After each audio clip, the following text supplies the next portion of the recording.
Mr. Jobs, it's sad and clear that on several counts you've discussed, you don't know what you're talking about. I would like, for example, for you to express in clear terms how, say, Java, in any of its incarnations, addresses the ideas embodied in OpenDoc. And when you're finished with that, perhaps you could tell us what you personally have been doing for the last 7 years. Neil Armstrong, Gene Cernan have both testified against commercial spaceflight and the way that you're developing it, and I wonder what you think of that.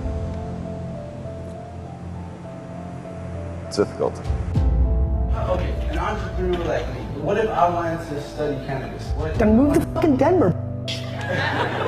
Houston. Because that's the current law. Nobody gives a fuck about your feelings, bro. No, but for real. And the reason I'm coming at you like this is I'm pumped for you. You're a kid. Like, don't cry about, here's the biggest problem. Bullshit entrepreneurs cry about the way they want it to be instead of reacting to the way it actually is. Mistakes will be made. Some people will be pissed off. Some people will not know what they're talking about, but I think it is so much better than where things were not very long ago. And I think we're gonna get there. When you love the process, you've achieved your goal. You have to understand, the money for me is a collateral to loving the process. It's okay to want money. Why? If there was a button I could press to stop all hydrocarbon usage today, I would not press it. You would not press it? Of course not. Did you expect him to say that? Game on the line, who would take the last shot? Me. That's a dumb question. Me. When you were born, you were given a gift, and inside that gift is the revenue streams.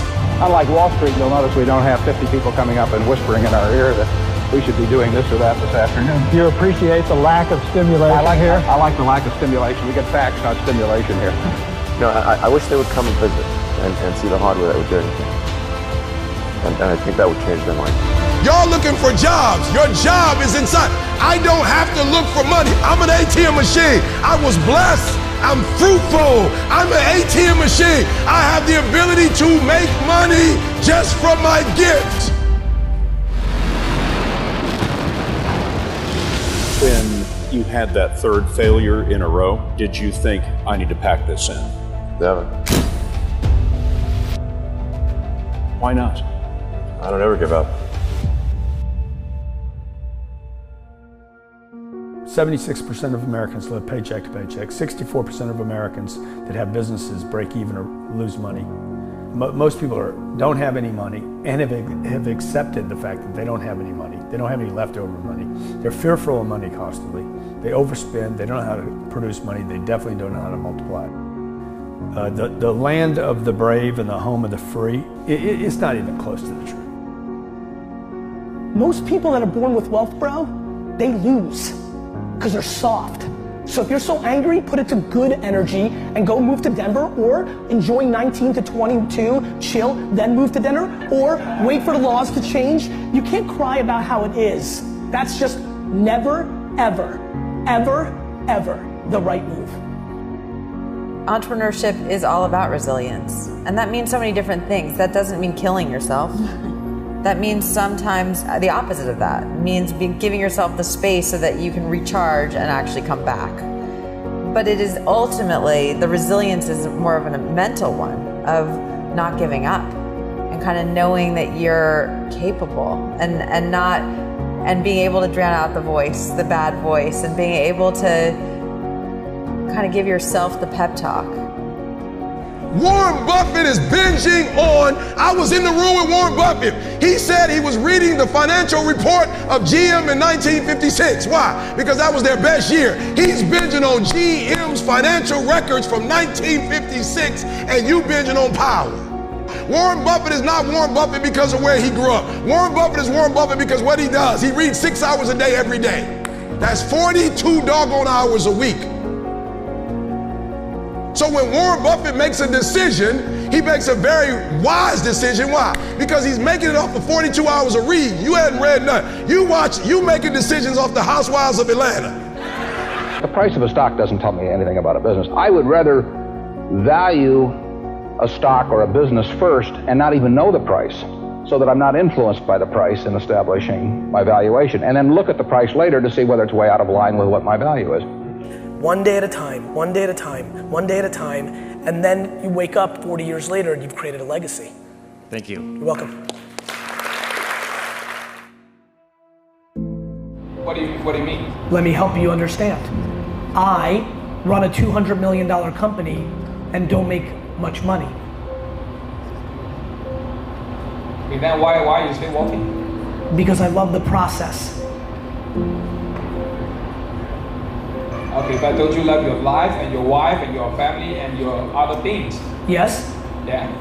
But I also invest in my business because my business is the thing that will let me love my wife and my things forever. But it has to be profitable, isn't it? Of course. So my question is, how much percentage As of little as possible. Little mean 1%, 2%? That's not the right way to think about it. How much money do you need to take home to pay for your life that you're so happy about? And let me ask you a question. Do you need 4 sports jackets or 3? Do you need 11 pairs of pants or 7? Do you need to go on 3 vacations or 2? My friend, every dollar you put back into your business gives you the potential to have that business be healthier long term. Most people start businesses to take the money out to buy themselves things, which is why they never build long-term big businesses. Okay, thank you. I just literally told you up here that I was willing to give up my house on the Upper East Side, my home in the Hamptons, and live in an apartment in Newark. Life and living your life is based on many different things.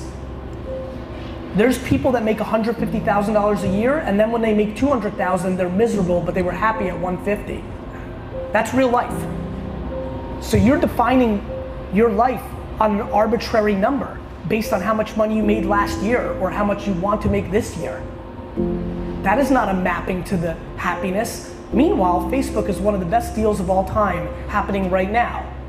So you're not going to invest as much as properly needed because you want to buy stuff.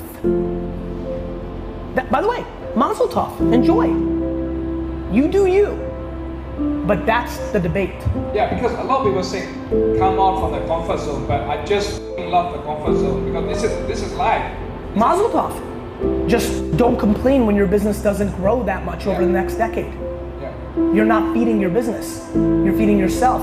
Good. But you better fucking shut up about why am I not growing. You know why you're not growing. You're not feeding it. So to answer your question, why do I do it? Because I love the process more than the other stuff. You love the other stuff more than the process. That's okay. I don't think I'm right. That's just who we are. So I'll probably build billion-dollar companies and you won't. Doesn't mean I'm right.